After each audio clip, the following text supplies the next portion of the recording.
Good morning. Bonjour à tous. Very pleased to call to order this, the 93rd meeting of the Standing Committee on Citizenship and Immigration. Today we are very delighted to have with us Ambassador William Swing from the International Organization for Migration, an organization which Canada has had a strong relationship with for over half a century. And Mr. Swing is shortly completing his second term as the head of this international organization, and we're delighted that he is taking time to come both to Canada to continue to build that partnership that we have in that international organization, as well as to meet with our committee. I thought this was a wonderful opportunity for us to have someone who brings decades of work on migration to offer his insights and we're hoping to look forward as much as past. And so we welcome you, and the way our committee will work is that we invite you to deliver remarks, and then we will ask you questions and engage in a conversation. Point of order, Mr. Chairman. I understand that the committee, first of all, I'd like to welcome Mr. Swing and representing the International Organization for Migration. My concern is how this got on the agenda. My understanding is, and I haven't visited this committee for some time, but my understanding is that this was put on the agenda by you and not by the committee. It was, as a courtesy to an international organization. And listen, Mr. Chairman, I have no problem. My concern is, and I hope you will keep this in mind for the future, the committee sets the agenda, the chairman does not. I understand. And you have set the agenda today, and it's most inappropriate. So I just want to make that clear, that if hopefully you won't do it again because it is inappropriate. The committee is in charge of this committee, not the chairman.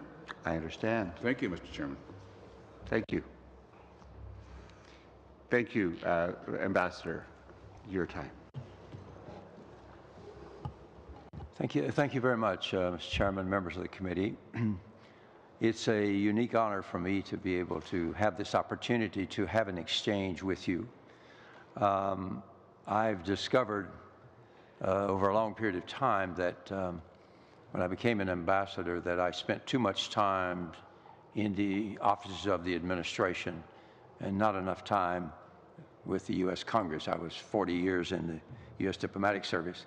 And so when I became ambassador, I changed that, and I want to say that we need to spend much more time talking to parliamentarians around the world, as well as to mayors. Mayors have a major role to play in migration,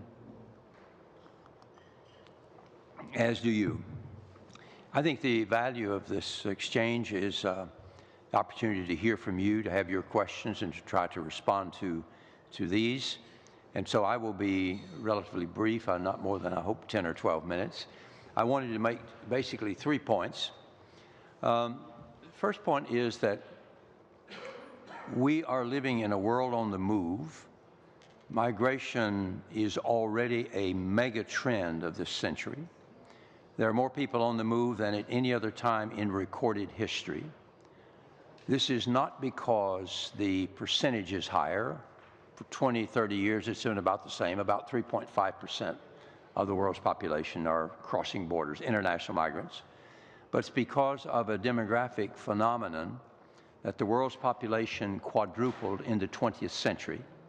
It had never happened before, unlikely to happen again, and I certainly won't be around to see it. We have 258 million international migrants, according to the UN Department of Economic and Social Affairs.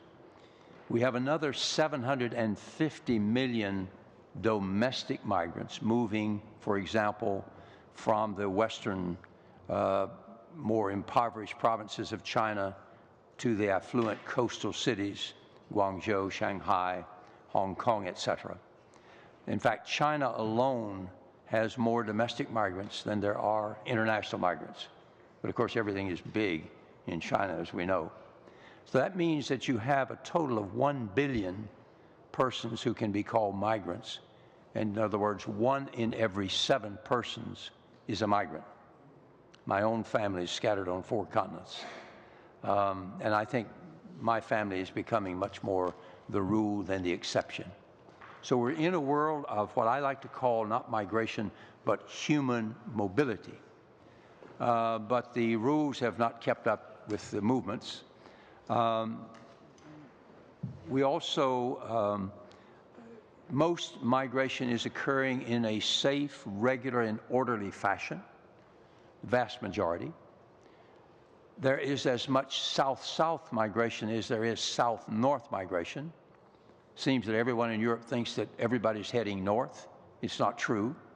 There are more Africans immigrating within Africa than there are going to Europe. So these are some fundamental facts that I think are very important. But if you put all these migrants together, the international migrants, they'd probably be the 6th largest country in the world if they came together. They would have a GDP, if you judge it by remittances, of $600 billion a year, which is twice the total of foreign aid and roughly equivalent to all foreign direct investment. Of course, migration is much more important than just the remittances, but the remittances are a key element. A country like Moldova or El Salvador depends for at least 30% of its income, its GDP, on migration remittances. So the second point is that unfortunately, many others are being forced to migrate. So, and they are caught up, there are 66 million forced migrants, 23 million refugees, and about 43 million others who are forced to move and who are very vulnerable. They are unfortunately caught up in my second point, what I would call a perfect storm. There is unprecedented anti-migrant sentiment in the world. It's growing. And I came here in large part to thank you, to thank your government, and to thank the Prime Minister for the very forward-looking, positive, constructive approach that Canada is taking toward migration. You are an example for the world. When I was here on the 6th of December 2015, your government asked us if we could move 25,000 Syrian refugees to Canada in the next 3 months. I think I said something on television about, well, if anybody can, we can. And by the way, next year's leap year, maybe we got an extra day. And as a matter of fact, the last plane with Syrians arrived here on 29 February 2016. And you've taken many more since then, and I think probably this year you could well be the #1 refugee resettlement country in the world, overtaking the U.S., which has reduced its numbers. So I'm grateful to you for that. But apart from that, we have enormous, widespread, growing anti-migrant sentiment in the world, built on stereotypes and mythology that both endangers the migrants and denies us all the contribution that we know that they would make. I'll give you one statistic from a new study by the McKinsey Global Institute, which is a partner of ours. They have concluded that 3.4% of the world's population who call themselves international migrants are producing 9% of global GDP, and that is 4% more than had they stayed at home. So I've never understood the debate about migration and development. Of course, migrants, they are the quintessential agents of development. They're highly motivated, they bring talent, they don't take jobs, they create jobs. They're not criminals because they have to be careful. A lot of them are irregular and they're afraid of seeing a policeman. They don't bring in terrorism, they're fleeing terrorism in many cases. But the other parts of the perfect storm are that we have a gross lack of political courage and political leadership on the migration issue in many countries. It doesn't win elections, it loses elections, and very often complicates coalition building if you look at what's happening in Germany right now. So you have also at least 10 simultaneous, protracted, complex armed conflicts and humanitarian emergencies from the western bulge of Africa to the Bay of Bengal in South Asia, with no hope of a short to medium-term solution. You have a violation of international humanitarian law on all sides and a serious erosion of international moral authority, including in the Security Council. We have a growing lack of confidence on the part of people in their government's willingness and ability to manage migration. We have very unclear power relationships, and we have the demographic disparity between Global South and Global North. We're doing a lot of work in Niger right now. I was just there recently. The average woman is having 6 to 7 children. The median age is 14. The median age in Germany is 47. It doesn't take a scientist to tell you what that means. More youth unemployment, more pressure. So my belief is, based on all of the data we have, that these drivers are not going to go away anytime soon. And the question of irregular migration and how you manage it is going to be one of the major challenges of our century. The concern is that all of these factors together are endangering migrants and preventing them from making the contribution that we know they will make. Your country was built on the backs of migrants and with their brains and continues to be so. South of the border, it's the same thing. I can say that as an American. So we need to get back to an historically accurate reading of migration, an accurate migration narrative that says that migration has always been historically overwhelmingly positive. Secondly, and this is what you're doing so well, I was here with Minister John McCallum. He's now your ambassador in China. I hope to see him in May when I go to Beijing. John was traveling throughout your country prior to the arrival of the 25,000, talking to all the provinces, the provincial leaders, talking to the mayors, basically saying, here's what we need to do as a community. We need to have shelter, language training, we need to have jobs, we need to have education, et cetera, for these migrants when they come. And that is the reason it's gone so well for you. But all of the bad things that have happened in terms of terrorism, Paris, Nice, Brussels, Barcelona, San Bernardino, California, Orlando, Florida, these were all homegrown. These failed integration. These weren't newly arrived migrants. These were citizens. But integration had failed. So this is a little bit of the perfect storm in which we are right now.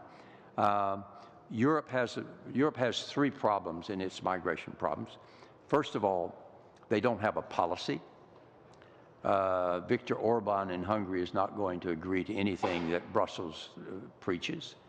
Secondly, they have what Javier Solana calls refugee amnesia.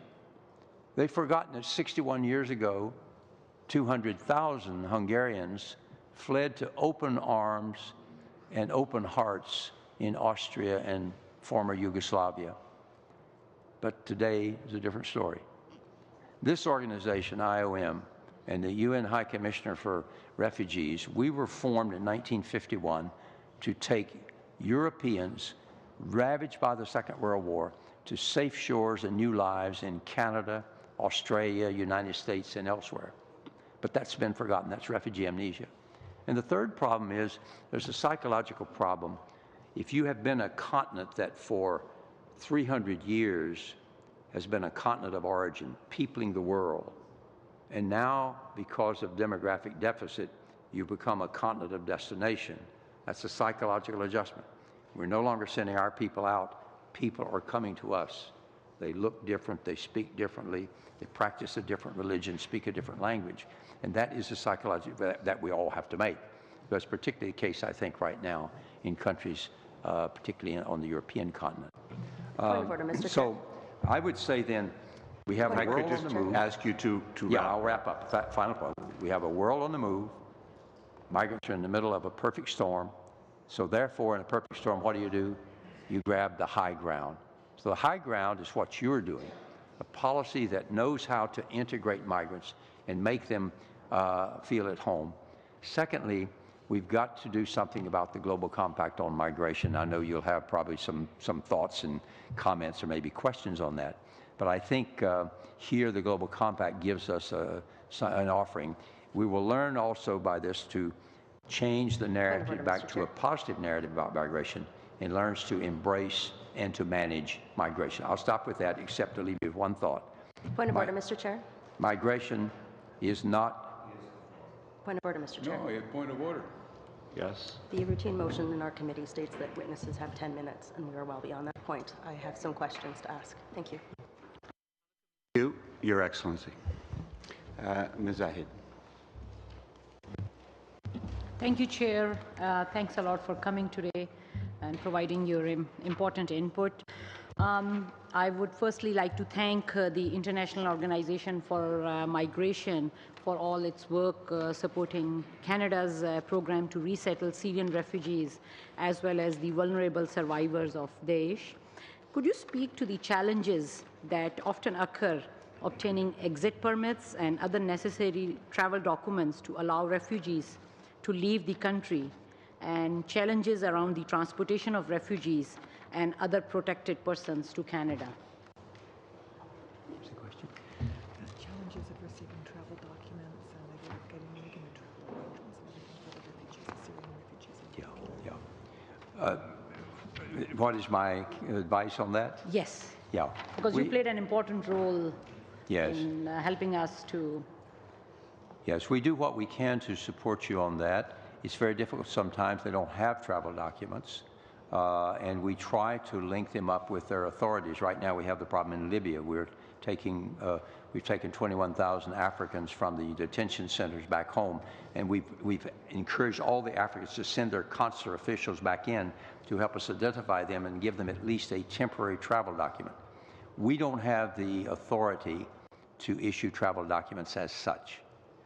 So we depend on the consular authorities, and very often that's very difficult, and it does delay the process of bringing them here. So what do you usually what are the challenges which you face in getting the exit permits? Well, the exit permit is a question of negotiation with wherever the refugees happen to be. We've sorted it out with Libya now. The CNN story on the slave markets brought us all together around a common purpose to try to empty those 31 detention cells and bring them home. And therefore, we have gotten support from all of the African countries to issue the travel documents. But if we don't have travel documents, we cannot do anything other than, and the exit permits, we have to talk to the government about it. The Sarraj government in Tripoli right now, where I've been twice this year, is doing a better job on that. They're issuing them now fairly quickly. Okay. In specific cases, however, I'll leave my card with you. You can bring to our personal attention, because our business model is we're in about 480 places. We're very decentralized even within Libya. And in Syria, we have 200 people working. So I very often can help you if you give me a specific case. Thank you. During your career, you have seen firsthand the scale and scope of the global refugees demand, and you have talked about in your comments, driven by conflict, war, and poverty. So while we talk a lot about resettlement, we know that only a fraction of the global refugee population can be resettled because the numbers are that high, and that many, if not most refugees, hope to return to their homeland one day. So can you please discuss what more countries like Canada can do outside of resettlement to assist the refugee population and to address this refugee crisis? Well, I think, first of all, I want to commend you again for the numbers that you are taking in, which is relative to your population is one of the largest in the world, and this year may be the largest. I think that continuing to encourage others by showing how it works in Canada, that because you prepare the terrain very well, we help you with the pre-selection, we do the medical exams for you, we support your cultural orientation abroad program, and we do the transportation. So I think by your talking to other governments and encouraging them, because right now we're still only resettling 1% of the refugee population every year. To assist the refugees? Well, let's take Syria as a case. Many Syrians are already returning home. We have to be very careful. Some of the Nordic countries were asking me in the last year or two to resettle Somalis into the Mogadishu area. I said, I can't do it. They said, but they want to go home. I said, I can't do it because the security is not there.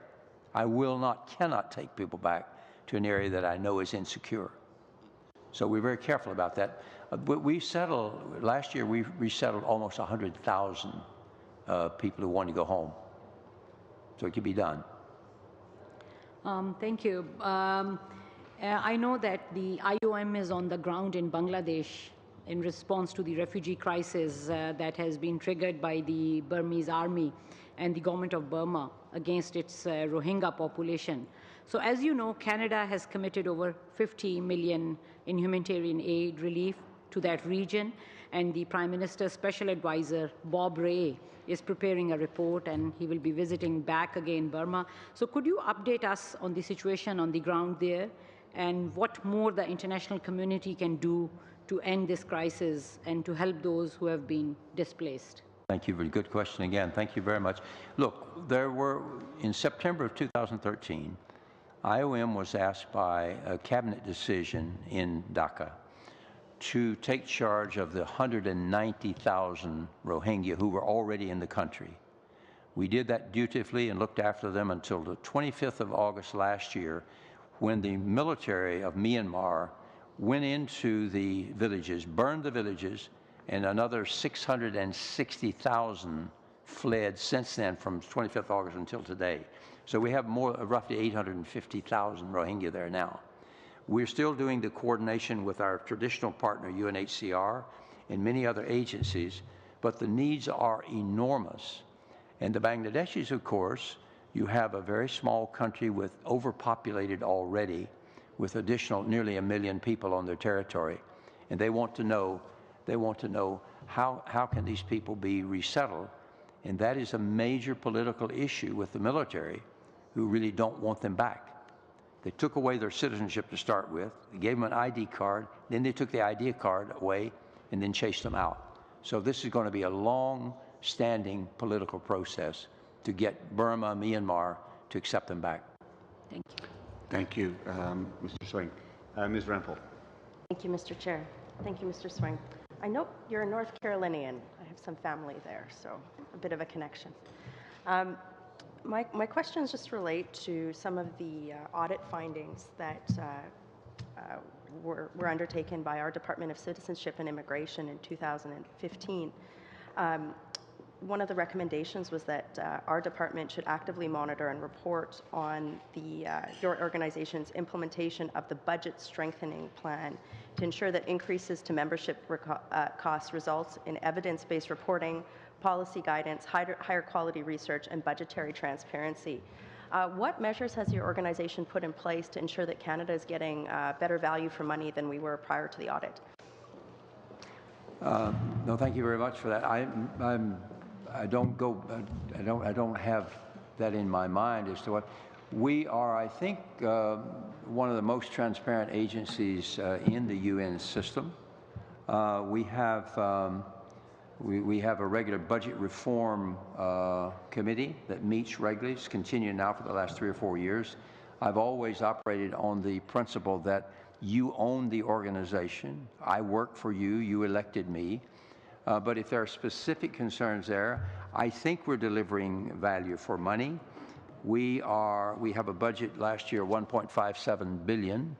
We ran the organization for less than 40 million, which comes out to about 3 to 4%.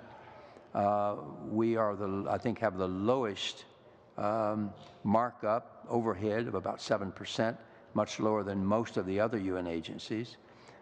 Just to go back, though, to the specific findings of the audit by our department. Yes. Would you be able to table with our committee anything that the IOM has undertaken to address that specific concern? Because I noticed that one of the implementation actual lines in that audit was that your agency was working on some of the concerns that our government has raised, and it would be of interest to parliamentarians here to see your progress on that. Well, I'm not dodging your question. I just don't have the answer, but I will get you an answer in writing you. and send it to you.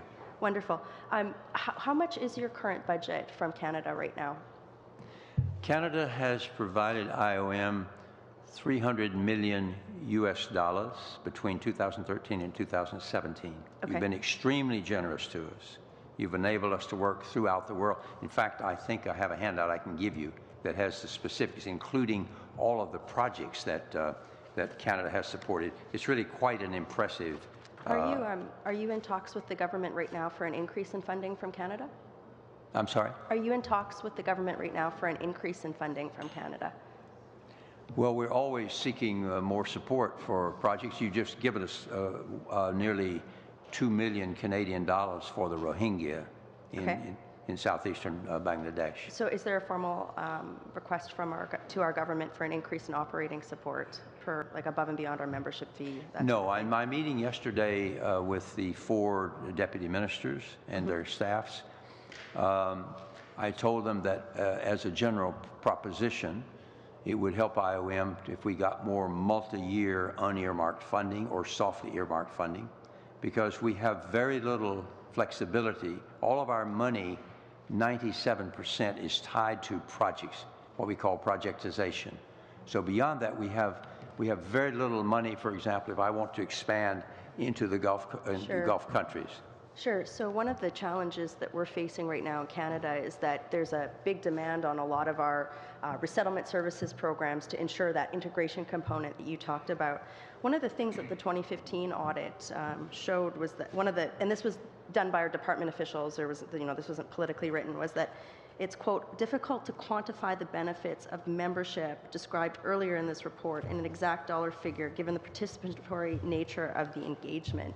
I'm just wondering if you could quantify for us why we should support perhaps giving your organization more money, given that it's difficult to quantify the outcome when resettlement services agencies that do language training and on-the-ground support are asking for similar money and Canada is in a deficit position. Well, when you speak of giving us money, it's money that's tied to projects that you wish IOM to implement for you. Okay.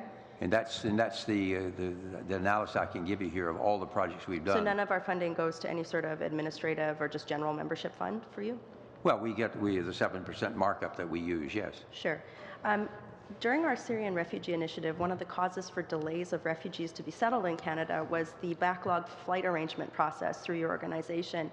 We had several of our private sponsors through our privately sponsorship program asking if it was possible for them to pay to book flights to bring refugees to Canada on their own. Would you be supportive of that suggestion?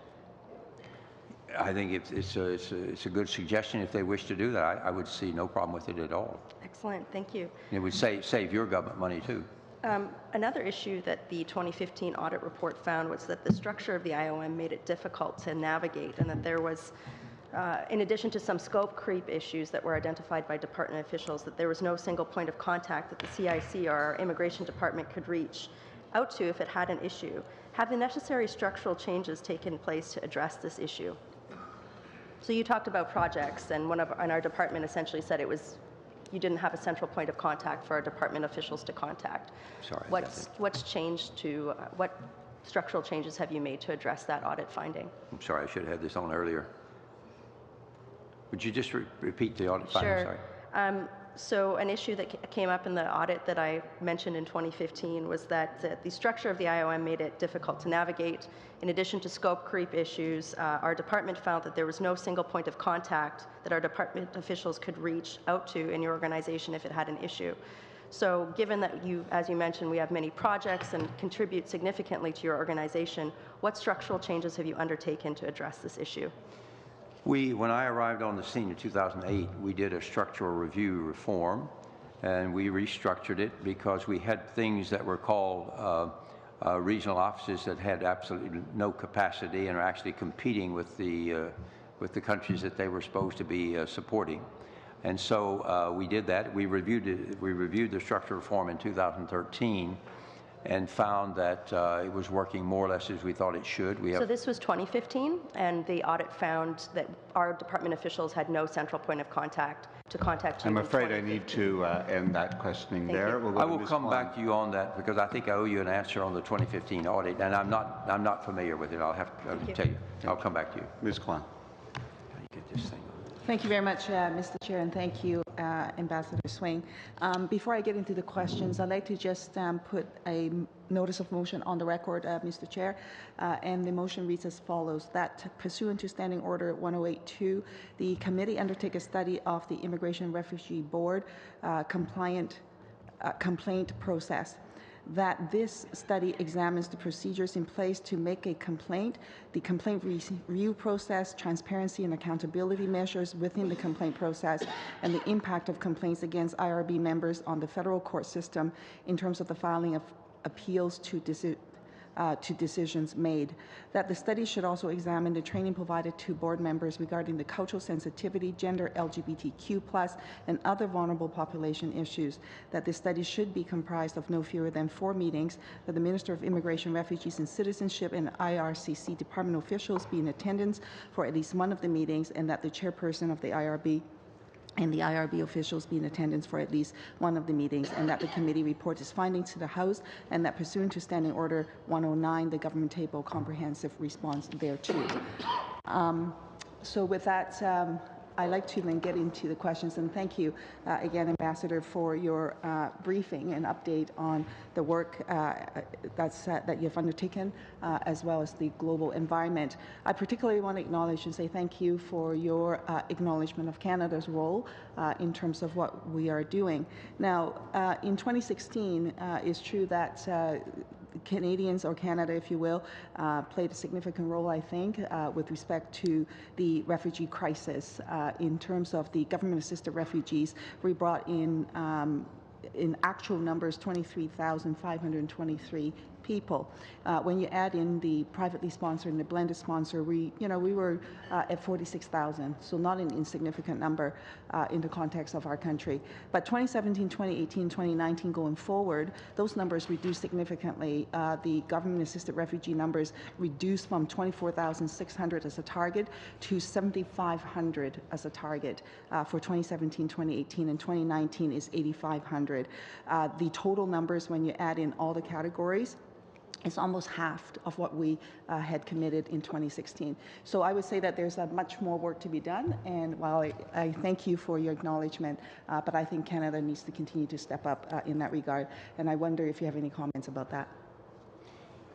Well, I think that I honestly have no fault to find with the Canadian policy. I've come here, as I said, primarily to express appreciation to the government at all levels, both here in the Parliament, but yesterday with the various ministries, because I think you are a role model in a world that is not very receptive to migrants or refugees. And I think that I will continue to use you as an example. Sometimes people in other areas, when I use Canada, they say, yeah, but Canada's a vast country.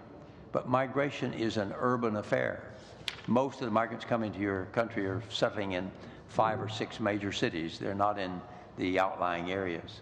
So I will continue to use it. Obviously, there will be times, I mean, you have to determine how many you can bring in every year, but certainly it's been the last 2 years have been extraordinary in terms of the numbers that you've brought in and the manner in which you have received them, you've welcomed them, you've embraced them, and you've integrated them. So I have no fault to find at this point. Well, thank you. I don't expect that you would find fault, but in the context of the global crisis that's out there, my point is that I hope Canada is worthy of your comments, and in light of the fact that we did reduce our numbers significantly, and I think that we can do more. With that, I'm going to move on to another area, and that is on the issue around internally displaced. I'm particularly interested in the lessons that perhaps we can learn from other countries of how Canada can shape our immigration stream to address the internally displaced situation. I'm glad you raised that because, as you know, the largest group of forced migrants are the internally displaced persons, and they are not included either in the Global Compact on Refugees or the Global Compact on Migration. The 200 people we have inside Syria are doing nothing but trying to keep IDPs alive, trying to give them support. In Libya, apart from the 700,000 migrants in Libya, they have 300,000 internally displaced Libyans and 250,000 recent returnees to Libya. So it's a major issue. It's been bracketed out. IDPs are extremely sensitive politically. Governments don't want to admit failure, that they have their own displaced persons. And if you give them, and we have something called the Displacement Tracking Matrix, we can tell you more or less accurately how many IDPs there are in a country, but the government always disputes our figures because they want a lower figure. It's extremely sensitive politically, and we have to come to grips with that. Yes, I would fully anticipate that it would be very sensitive. I wonder if you can share with our committee, though, that information that you have in terms of the internally displaced people and the numbers in the different countries. And we don't have that much time at the committee, but if you can send us in writing on some suggestions of what role Canada can play in that context, and particularly within the immigration stream, that would be very useful and for the work that we may undertake. And then also best practices, what some of the other countries are doing that we can learn from, and what are some of those best practices. I'm interested, you mentioned, and I hope that you will table the work that you have done and the budgets and how it's allocated previously, but as well as the work that you're undertaking in going forward, so that we can sort of see what the work plan is and where that funding is coming from and how much is allocated to each of those streams. I just want to get into a little bit. 20 seconds. Northern Iraq and Erbil. I know the IOM actually play a role in assisting in bringing refugees here because we had difficulty. Can you just give us a quick synopsis of what you did? I'm afraid I can't let you. I'm being put under a tight leash today, which I am going to respect. These are the Azaris. So I'll have to leave that. Maybe we can get that in writing. Sure. Mr. Whalen. Well, actually, I'll allow the ambassador, Ambassador Swing, you can answer Ms. Kwan's question, if you can do so briefly. Sorry. Answer the question about the Azaris that she asked. Yeah. Well, we've tried to support you on the minority groups like the Azaris who've been very persecuted. I think we were able to play a role to helpful in that. The major role we played in Erbil, however, was to establish 200,000 shelters for Azeris and others fleeing Mosul. We did all of the shelters there in that period there. And most, not the Azeris, but the others mostly are going back to Mosul slowly. But the Azaris, we were, I think, able to help you get them out and get some of them here. But I can give you a more accurate reading when I get back to Geneva. I'll send it to you. May I get your card after this? Okay. Thank you very much, Ambassador Swing. We've recently completed a study about medical inadmissibility in Canada and some internal rules we have that deny people entry to Canada on the basis of excessive demand to our healthcare system. And my understanding is that your organization helps facilitate or provides a list of doctors that help us do those international exams and make those determinations. How does Canada compare on that front with other international partners of yours who use your network of international doctors? Are there other countries that do a better or worse job in taking advantage of those services or denying access to their countries on the basis of medical conditions? The migrant health has become a major activity for IOM. We do about 400,000 medical assessments a year, not only for Canada, of course, for the United States, Australia, the United Kingdom, and many other refugee resettlement countries. I don't think we've had major problems. I think Canada is as good as any on the list there. I don't know of difficulties we've had. But that will continue to be a major activity. Increasingly, we've been able to integrate migrant health into WHO's work. They now have a significant interest in this, and with Dr. Tedros, we're working very well to strengthen that. We also responded to the Ebola crisis in Sierra Leone, Liberia, and Guinea. We put 200 people in there to set up the first Ebola treatment centers outside of the capital, Monrovia. But I think overall the migrant health is doing well. In terms of the scope of this problem, you say that Canada is doing well, but we take maybe 0.1% of our population as refugees each year, and which is, it's a drop in the bucket compared to the overall problem. Is there a sense that our money would be better spent in accepting refugees and transporting them to Canada, or in helping people remain healthy where they are, either in camps or resettle them into their country? What's the right mix there? I think you have to do both. I think you have to do three things. You have refugee resettlement, improvement of the conditions where they are, and trying where possible to get them to return. It's a very sensitive issue. Returns are very sensitive always, because there will always be someone who will say the situation is not right for them to go back. The criteria for us are three: voluntary, safe, and with dignity. If those three, this is where we hope to do a pilot project eventually with UNHCR to have some of the Rohingya to return to northern Rakhine State. But it's very careful, very tricky, and there will never be full agreement as to whether the conditions are right to return or not. But many of them want to return. They don't want to return now, but when the conditions are right, I think the World Bank will probably play a major role in rebuilding those villages.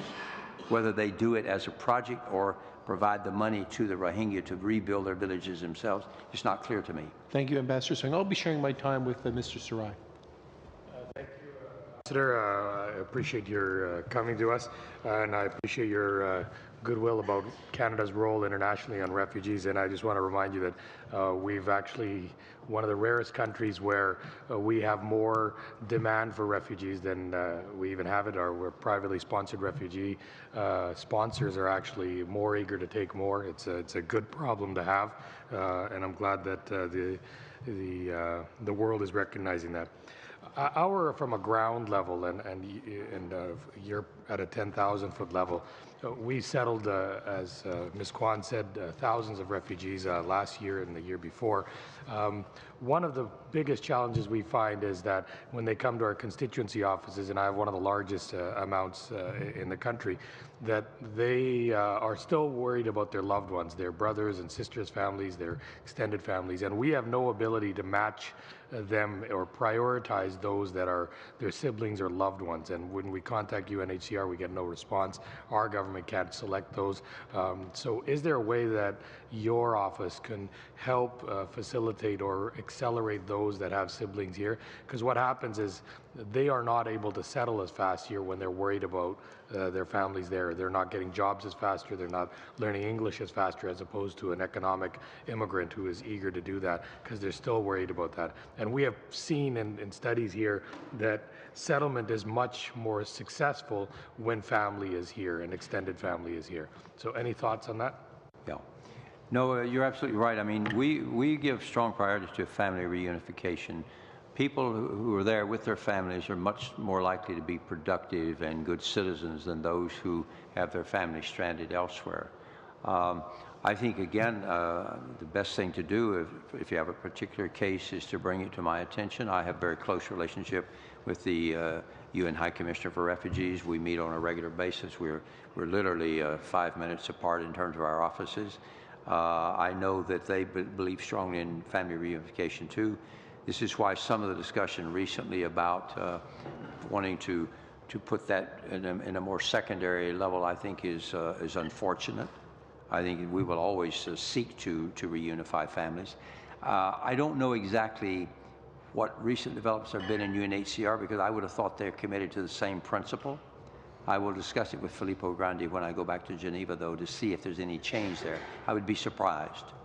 Yeah, our problem is when we hear it, and it's across the board when we talk to our other colleagues, other members of parliament from across the country, that remains an issue and there's no ability to. I'm afraid I need to cut you off there. Mr. Tilson for 5 minutes. Thank you, Mr. Chairman. I've had the opportunity, Mr. Swig, of attending the Council of Europe in Strasbourg a number of times, and the topic of migration is always on that. The Europeans are most concerned mainly with illegal migration, people coming across the Mediterranean or through Turkey or otherwise. But I'd like to ask you a question, and normally they ask us as Canadians do we have any problems? And normally we say, well, we've had Sri Lankan boats arriving and Vietnam boats arriving, but generally we have these oceans that we don't really have the same problems that they do. But all of a sudden, we have a problem. We have illegal migration coming from the United States of America, and it's causing us great problems, very serious problems. So I have a couple of questions. Can you tell me whether you think the United States of America is a safe third country?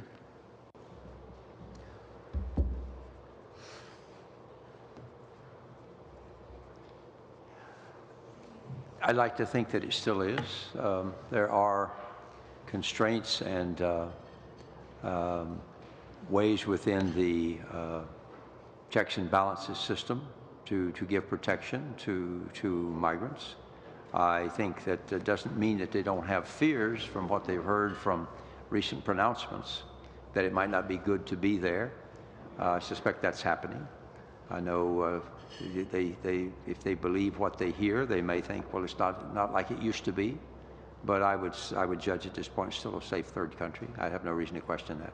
Well, I appreciate it's a rather difficult question for me to ask a question of an American as to whether the United I'm speaking as the Director General of IOM. Of course you are, sir, but you are from the United States. I am. And we appreciate that. This is causing us great problems, this illegal migration, because we're dealing with it. The country, the government is dealing with it. We're spending vast amounts of resources on dealing with these people, whether it be through Quebec or out west, but they're coming. I don't know what the latest figures are, but they're still coming, mainly from Haiti, people that have come through the United States from Haiti.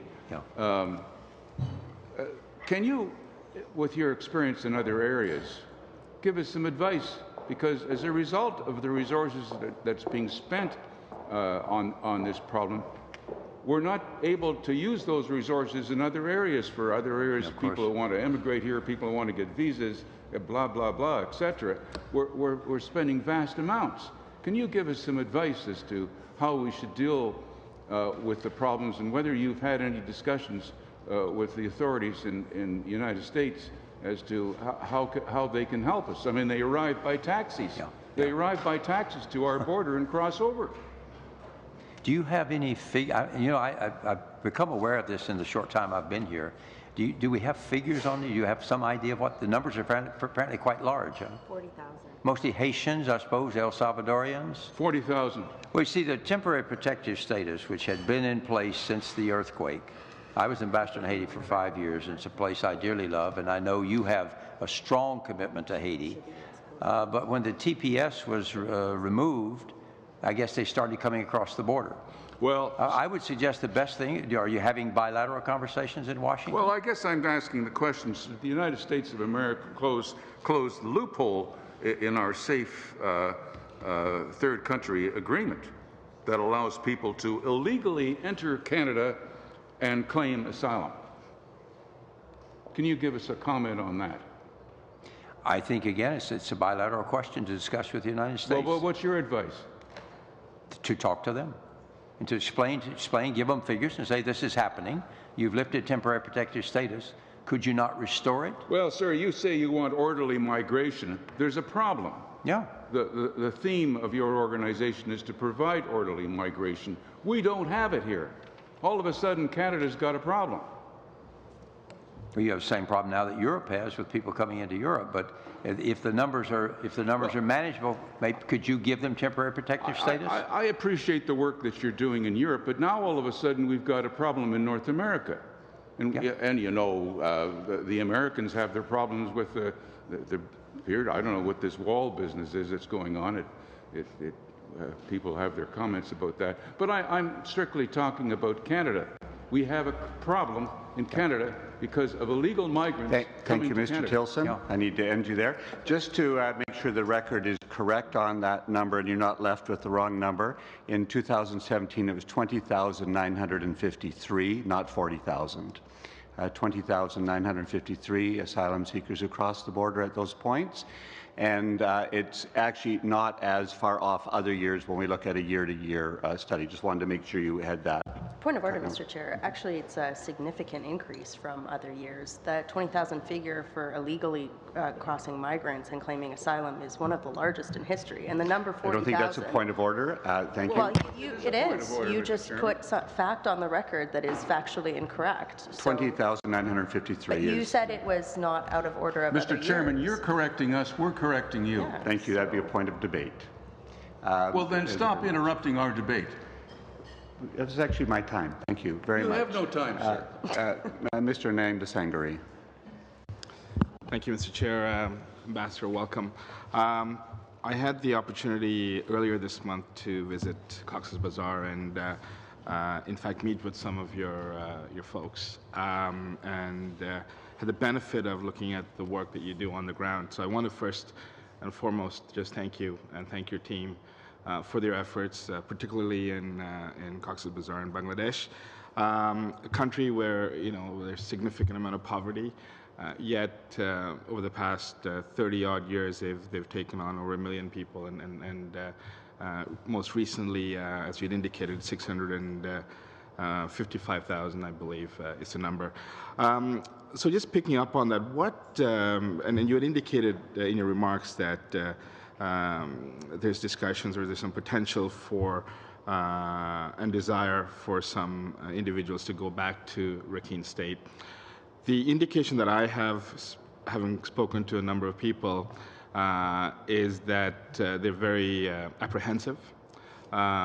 There's definitely a pattern over the last number of decades where people have in fact come and gone back to Bangladesh on a number of occasions. So for example, an 87-year-old woman that I met, she was there in 1978, had gone back and come back twice. So I think the challenge in a situation like the Rohingya is that it's not really up to Bangladesh and Burma to come to an agreement on resettlement. There needs to be some international assurance where their safety is secured. What lessons do you have, and what advice can you offer in terms of ensuring that those who return do have the safety parameters, and it's not just temporary, it's much more longer term? I wish I had an answer for you. It's clearly until you can convince the military that these people are from Burma, from Myanmar,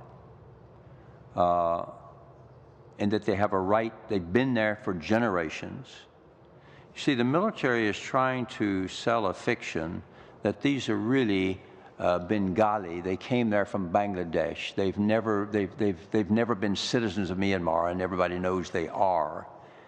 What happened was when the British drew the line, if they had drawn it a little further to the east, they would have been in Bangladesh. But they happened where the colonial line was, they're there. There are more than 120 ethnic groups in Myanmar, and this is the only one that is singled out for persecution to be driven out of the country. They are not from Bangladesh. So somewhere along the line, with elections coming up and so on, between Aung San Suu Kyi and the military, there has to be some understanding that they belong there and they're coming back. That's going to take a lot of international presence, in addition to a lot of international money to rebuild those Bangladesh, the Myanmar villages that have been burned. But more importantly, that they can be guaranteed that they won't be persecuted again. And I don't see that happening anytime in the near future. It's going to take a lot of pressure from the UN. I'm going back there in the next couple of weeks. But I don't see right now anything happening of significance in the very near future. We would like to see them take an initial group back to see if it works, but they aren't going to go back if there's not conditions of safety, dignity, and if they can't go back voluntarily. So I wish I had an answer. I don't. For the time being, we're going to have to continue to take care of 860,000 Rohingya, not only refugees, but stateless. They have no citizenship. Take care of them until such time as they can return or be resettled elsewhere. But the record's not good on Rohingya resettlement. There were 40,000 Rohingya refugees there, been there for 20 years. They've only resettled 6,000. So the record is not good. I'm sorry, I can't be encouraging.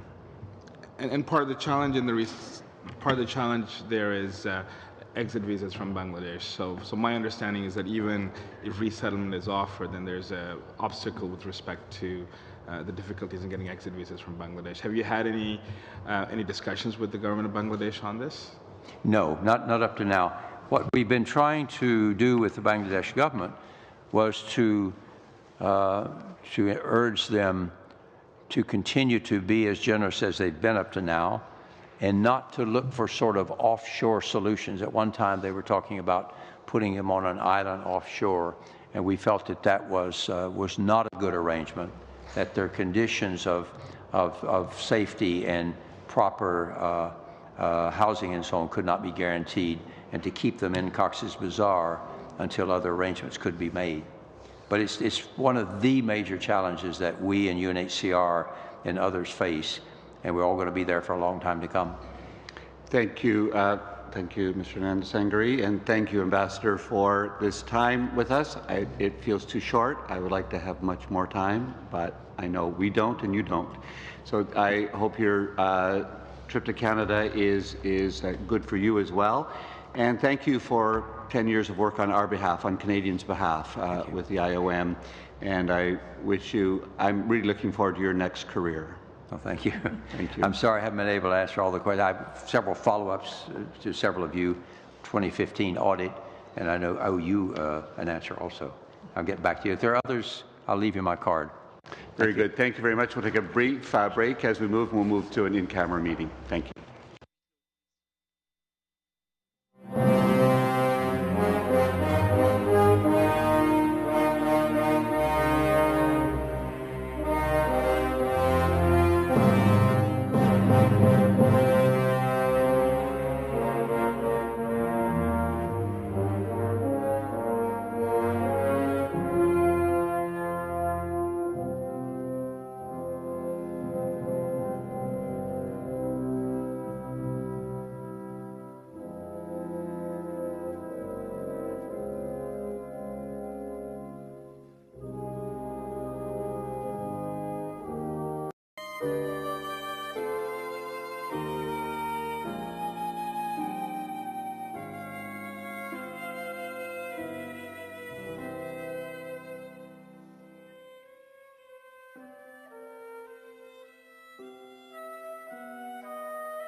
Thank you.